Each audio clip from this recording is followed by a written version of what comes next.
Our next speaker is Diganta Biswa Sarma, son of noted poet, lyricist and translator, late Kailash Nath Sarma, actively associated with the art of debating since his early school life. He has been a successful debater, bagging innumerable prizes, and is often invited to act as judge, speaker in various debating competitions across schools and colleges of Assam. He joined government service as district transport officer after having qualified in the combined competitive examination conducted by the Assam Public Service Commission, but resigned subsequently for the pursuit of a different life in the light of the teachings of Sri Aurobindo, Sri Ramakrishna and Swami Vivekananda. He was recently presented the Sahitya Academy Translation Award for his translation of Sri Aurobindo's The Renaissance in India and other essays on Indian culture into Assamese under the title Bharatiya Sanskriti Bitti. Diganta Biswa Sarma now will speak on Sri Aurobindo's vision of Sanatana Dharma and his 5 dreams for New India. Namaskar. Esteemed cultured souls present here in this August house, respected organizers, Pondy Lit Festival, learned speakers and scholars from across the country. Today's my speech is actually my offering from the deepest core of my heart at the lotus feet of Sri Aurobindo in this auspicious year of his sesquicentenary of his auspicious birth. Neither am I a scholar, nor do I possess any scholarship. Why then this audacity from my end? I have a sense of offering anything and everything at the lotus feet of the Supreme Divine Mother, and this is the sole source of my strength and audacity. And race belongs to her, because all is she alone doing.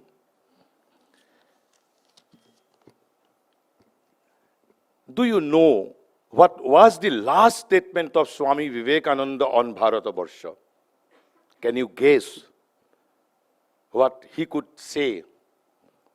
We all know his Mahasamadhi took place on 2nd July 1902 at almost 9 p.m.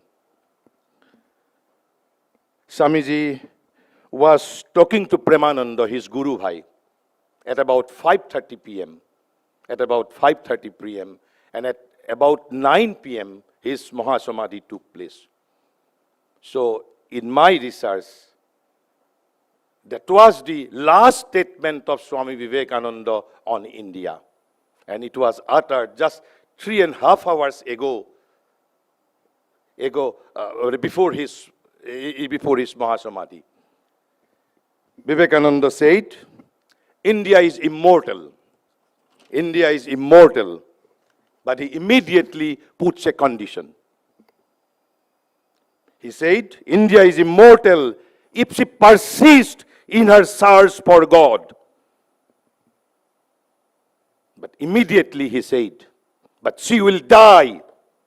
She will die if she goes in for social and political conflict. And this vision of Godwardness, this vision of discovery of God, this vision of our fulfillment in God is the ultimate vision of Sanatana Dharma. Is the ultimate vision of Sanatana Dharma, about which Sri Aurobindo had been incessantly trying to enlighten and awaken the nation throughout his life in physical existence. Let me utter another quote. We are Hindus and seeking to re-Hinduize society, not to Europeanize it. Case, who could utter this statement? We are Hindus and seeking to re-Hinduize society and not to Europeanize it. It was uttered none other than by Maharishi Sri Aurobindo after he came to Pondicherry. We are Hindus and we want to re-Hinduize society and not to Europeanize it. But what is the Hindu Dharma? What is the Hindu Dharma? And he said in another occasion, we are Hindus and necessarily spiritual in our temperament. He wrote prodigiously on Sanatana Dharma. He wrote prodigiously on Sanatana Dharma. At least 20 volumes, contains references to Hinduism. 20 volumes of his works contain references to Sanatana Dharma or the Hinduism. So my presentation on this subject would be a sort of, it would be a glimpse and directly from his words, not with my inferior interpretation.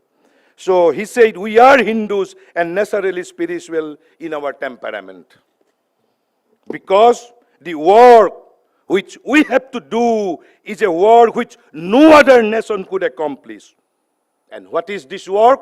The spiritualization of the whole human race. Spiritualization of the whole human race. And he said one thing. So what is Hinduism? That we want to re-Hinduize society, not to Europeanize it. One thing at least is certain about Hinduism, whether religious or social. He said that its work, its whole outlook is Godward. Its whole outlook is Godward. Its whole search and business is the discovery of God and our fulfillment in God. Discovery of God and our fulfillment in God. And that is why Swamiji perhaps said, India is immortal if she persists in her search for God, and she will die if she goes in for social and political conflict. But what is Hinduism? What is Hinduism? Maharishi, in his august and historic Uttarpara speech, said, we speak often of the Hindu religion, of the Sanatana Dharma. So Sanatana Dharma is Hindu religion. It's clear. So we speak often of the Hindu religion, of the Sanatana Dharma. But few of us really know what that religion is. What is that religion? Maharishi says, other religions are preponderantly religions of faith and profession. But the Sanatana Dharma is the life itself. So Sanatana Dharma is the life itself. It is a thing that has not so much to be believed. Not so much to be believed. Then what it is? It is to be lived. Not so much to be believed, but it is to be lived.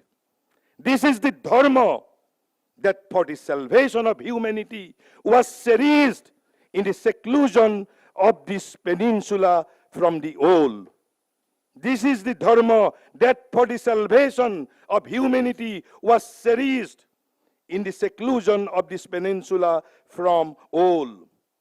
It is to give this religion, that India is rising. India is rising. She is rising to set the eternal light.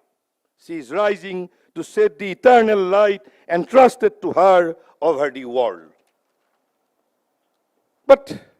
And in 1911, after he came to Pondicherry, in a letter to Parthasarathi Iyengar, Maharishi writes, spirituality is India's only politics.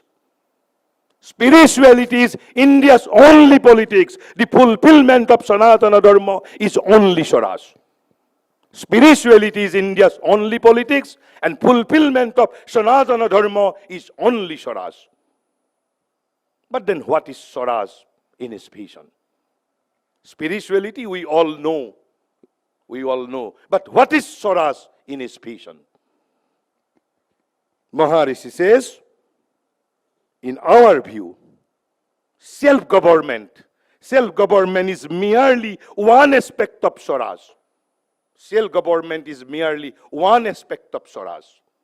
Then what is Swaraj in his view, in his vision? We speak of Swaraj we speak of Swaraj, we mean the principle of national life. By Swaraj, we mean the principle of national life, not only the self-government, but the principle of national life. So the principle of national life is Swaraj in his vision. So the meaning of Swaraj in our ancient literature is the spiritual condition of the soul. So Swaraj in his vision is the national life. Swaraj in our ancient literature is the spiritual condition of the soul, which attains to mukti. So Swaraj is spiritual condition of the soul, not only self-government. It is something beyond self-government. It is the spiritual condition of the soul. So what is the spiritual condition of the soul? Maharishi says, when the soul is independent of everything, when the soul is independent of everything but itself, when it exists in the joy of its light and greatness, when it is mukta, that is the spiritual condition of the soul, and that is Swaraj, not only self-government. So Swaraj is our national life, and Swaraj is the spiritual condition of the soul. So then what is Sanatana Dharma? In his Foundations of Indian Culture, he says, a spiritual aspiration was the governing force of this culture. Not political aspiration, not economics, not political, not military. A spiritual aspiration was the governing force of this culture.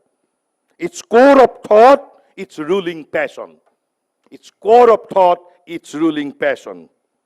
Then, what is Sanatana Dharma? Why then it is dharma, not spirituality?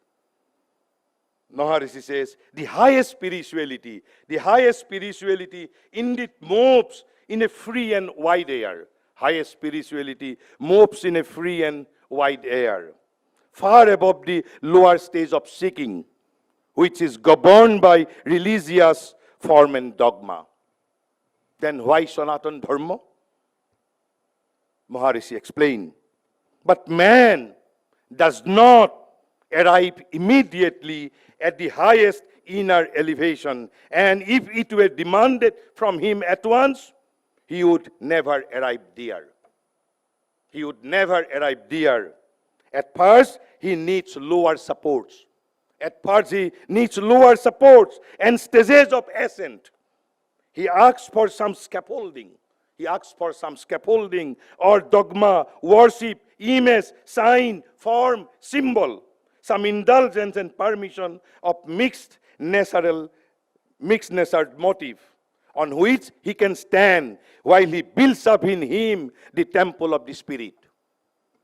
Only when the temple is completed can the support be removed, the scaffolding disappear. The religious culture, which now goes by the name of Hinduism, not only fulfill this purpose,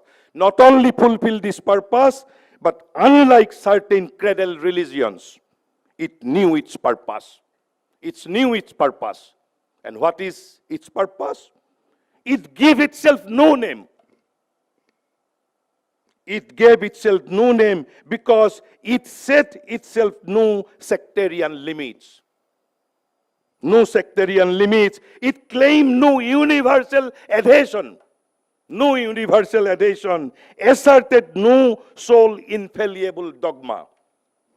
Set up no single narrow path like Semitic religions. Set up no single narrow path or gate of salvation.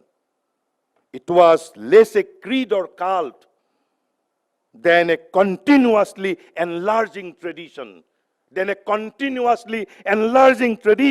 of the Godward endeavor of the human spirit. An immense, many-sided, many-stage provision for a spiritual self-building and self-finding. It had some right to speak of itself. And what was that right? by the only name it knew, by the only name it knew, the eternal religion, the Sanatana Dharma. But why then it is called Hinduism then, if it is Sanatana Dharma? Why it is called Hinduism then? Perhaps Maharishi is the first. Perhaps Maharishi is the first to use the term Hindu nation. In my opinion, Maharishi Sri Aurobindo is the first to term the word or phrase Hindu nation in his Uttarpara speech. Not once, twice. In the Uttarpara speech, he has used this term twice, Hindu nation. So, in his Uttarpara speech, he defines why it is called Hinduism, why it is called Hindu religion. If it is Sanatana Dharma, why it is called Hinduism as well. But what is the Hindu religion? What is the Hindu religion? What is this religion which we call Sanatan, eternal? Maharishi unambiguously, unhesitatingly said, it is the Hindu religion. It is the Hindu religion.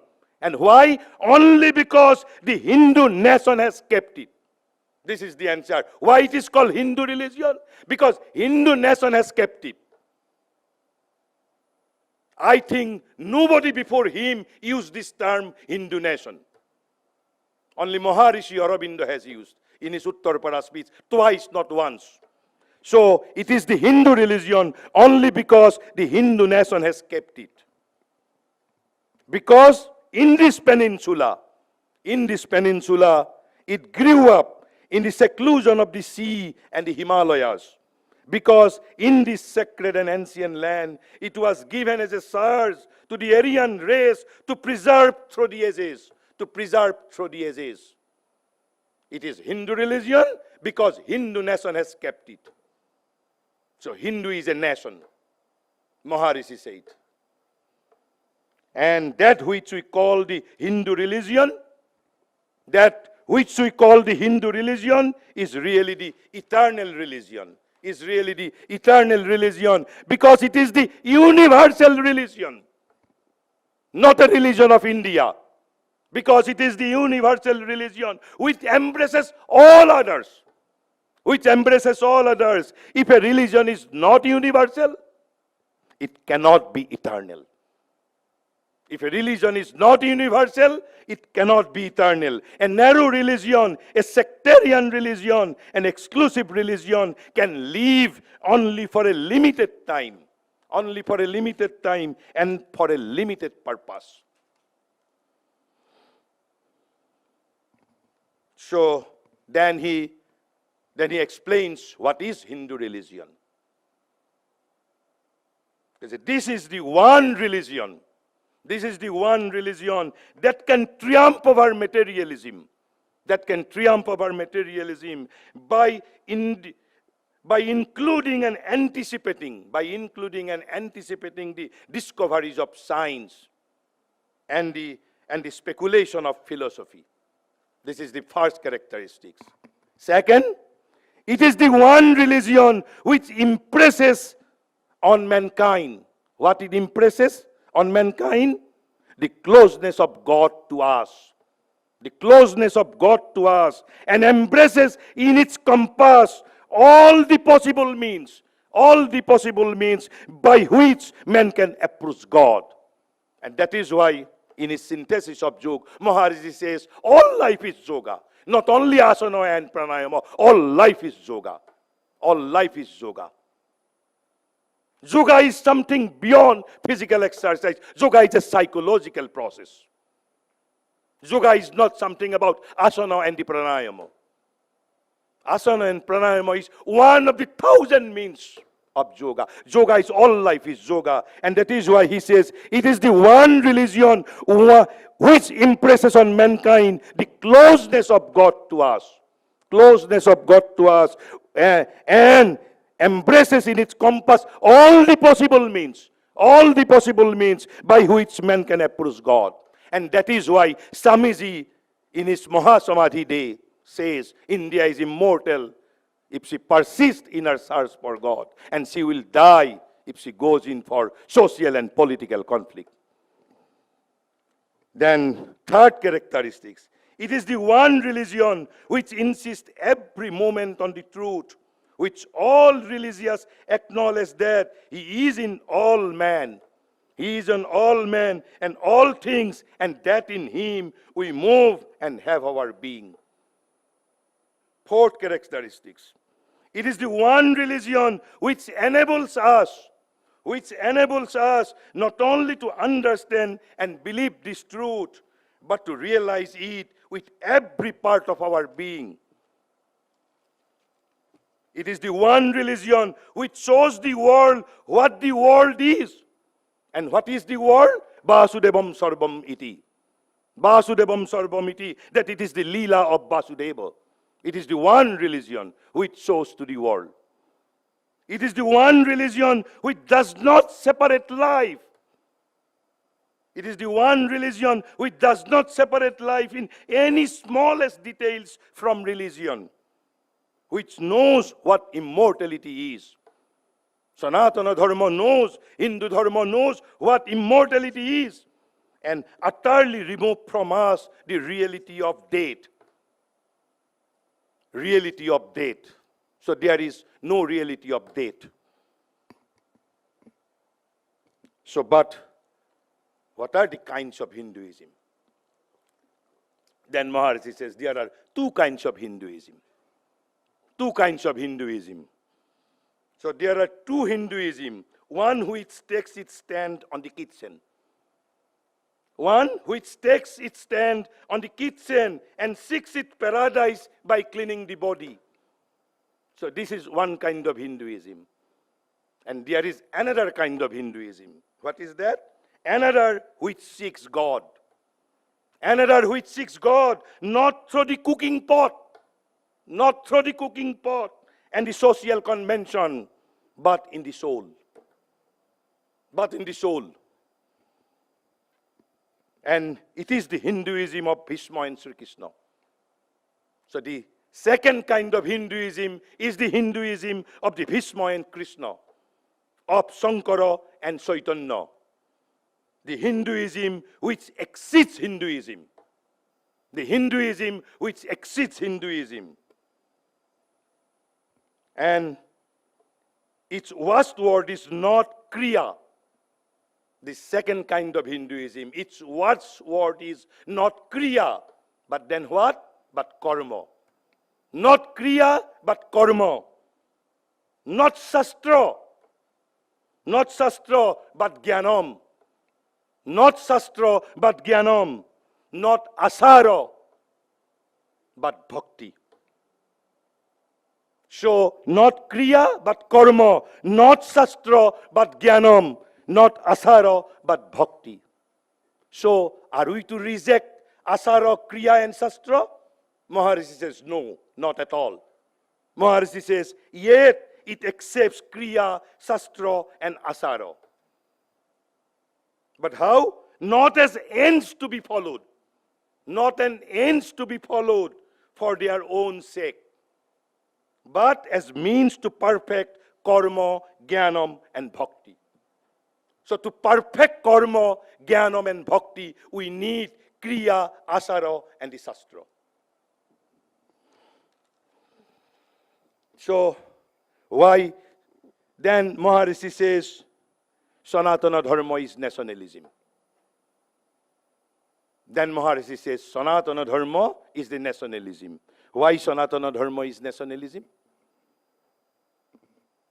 In his Uttarpara speech, Maharishi spoke again. I spoke once before with this force in me, and I said then that this movement is not a political movement. Obviously, he was referring to Swadeshi movement or the freedom movement. And Maharishi categorically said that I spoke once before with this force in me, and I said then that this movement is not a political movement. And that nationalism is not politics, but a religion, a creed, a faith. But I say it again today. I say it again today, but I put it in another way. But I put it in another way. And what is that another way? I say no longer that nationalism is a creed, a religion, a faith.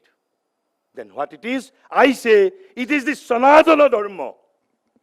It is the Sanatana Dharma which for us is nationalism. In a system of national education, in a passage, what he wrote, let me quote. Why he calls Sanatana Dharma is nationalism. In his A System of National Education, Maharishi writes, but whether distinct teachings in any form of religion is imparted or not, the essence of religion, and what is the essence of religion? To live for God, for humanity, for country, for others, and for oneself in these, must be made the ideal in every school. Must be made ideal in every school which calls itself national. It is this spirit of Hinduism. It is this spirit of Hinduism pervading our schools, which should be the essence of nationalism. Which should be the essence of nationalism in our school, distinguish them from all others. So, what should be the essence of nationalism? To live for God, for humanity, for country, for others, and for oneself in this. And that is why in Uttarpara speech, he says that the Sanatana Dharma, which for us is nationalism. This Hindu nation, again, he used the word Hindu nation. This Hindu nation was born with the Sanatana Dharma. With it, it moves. With it grows. When the Sanatana Dharma declines, then the nation declines. If the Sanatana Dharma were capable of perishing, with the Sanatana Dharma, it would perish. The Sanatana Dharma, it is nationalism. Sanatana Dharma, it is nationalism. Then, what is the credo of Hinduism? Is there any credo of Hinduism, like Semitic religion? Normally, the answer would be no. But Maharishi here speaking about credo of Hinduism. Credo of Hinduism. So, what is Hinduism? In his Foundations of Indian Culture, he again says, and if we are asked, but after all, what is Hinduism? If we are asked, after all, what is Hinduism? What does it teach? What does it practice? What are its common factors? We are speaking about commonality of, or the common roots of Indian nationhood. So Maharishi says, if we are asked, but after all, what is Hinduism? What does it teach? What does it practice? What are its common factors? We can answer that Indian religion is founded upon three basic ideas.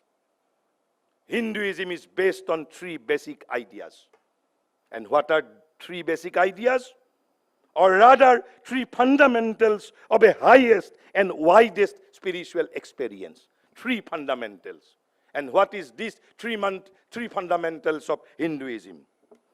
Then Maharishi says, first comes the idea of one existence. Idea of one existence of the Veda.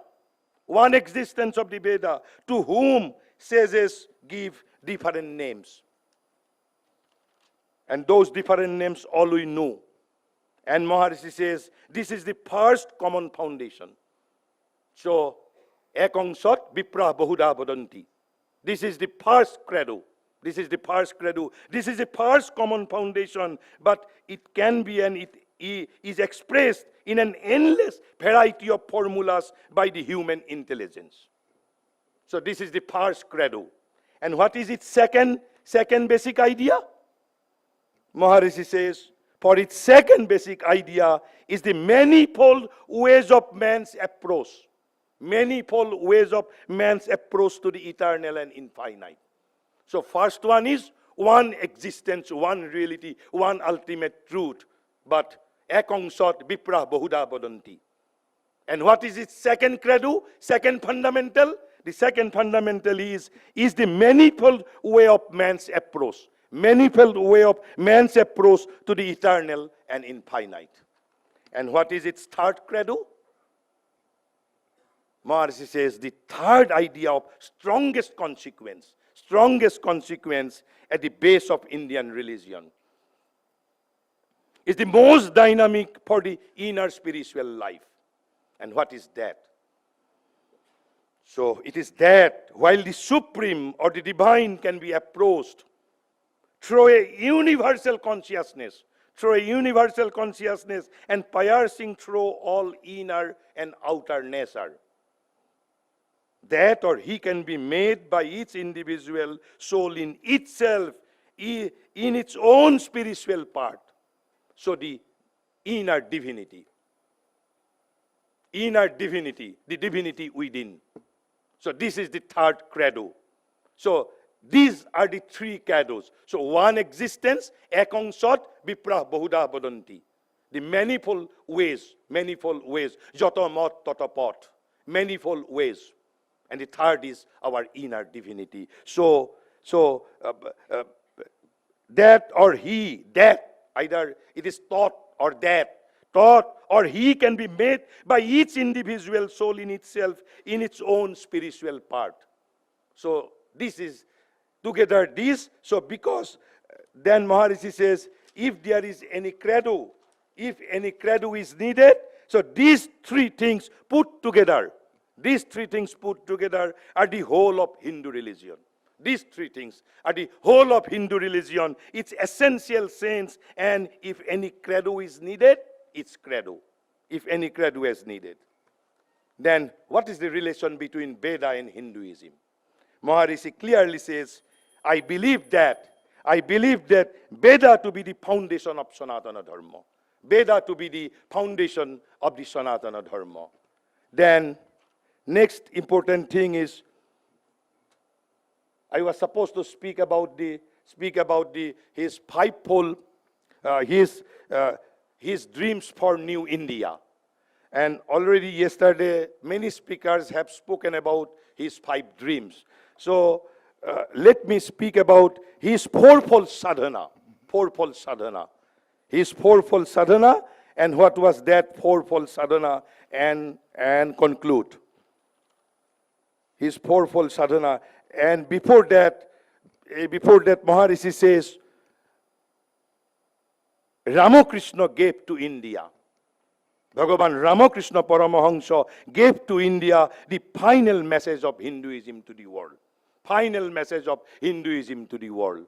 Amal Kiran, the great sadhak, yogi and disciple of Maharishi, once said that from his trans-spiritual personality, true Indian nationalism was born. Not from Vivekananda, but from Bhagavan Ramakrishna Paramahansa. From his trans-spiritual personality, true Indian nationalism was born, said Amal Kiran.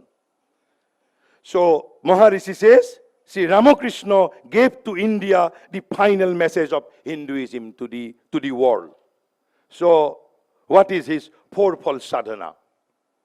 Once in a letter to Motilal Roy at about in the year 1920, Maharishi says he has fourfold sadhana now. So what was that fourfold sadhana?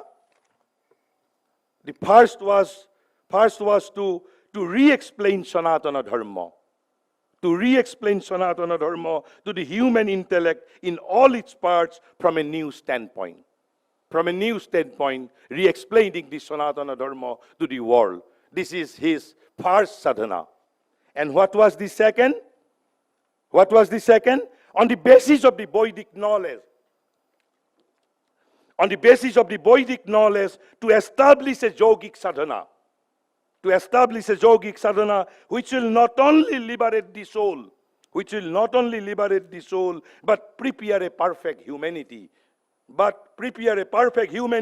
And help in the restoration of the Satya Yoga. And what was his third sadhana? The India being the center. India being the center to work for her restoration. To work for her restoration to her proper place in the world. To her proper place in the world. And by this restoration, but this restoration must be effected as a part of the above work and by means of yoga. By means of yoga applied to human means and instruments, not otherwise. And what was the fourth of his fourfold sadhana? A perfect humanity being intended. Society will have to be remodeled. Society have to be remodeled so as to be fit to contain that perfection. So, yesterday, the Secretary, Thoroville Foundation, respected Robiji, has spoken about fivefold dreams of Sri Aurobindo, but let me quote one thing and conclude. So, what in his Independence Day message of 1947, Maharishi says, after elaborating about his fivefold dreams, Maharishi says, here too, if this evolution is to take place, since it must come through a growth of the spirit and the inner consciousness, the initiative can come from India. And in his Independence Day message, with these words, Maharishi concludes his Independence Day message that here too, if this evolution is to take place, since it must come through a growth of the spirit and the inner consciousness, the initiative can come from India. And although the scope must be universal, the central movement may be harsh. And last, let me quote mothers on Sri Aurobindo and conclude. From a spiritual point of view, India is the foremost country in the world. From a spiritual point of view, India is the foremost country in the world. Its mission is to give the example of spirituality.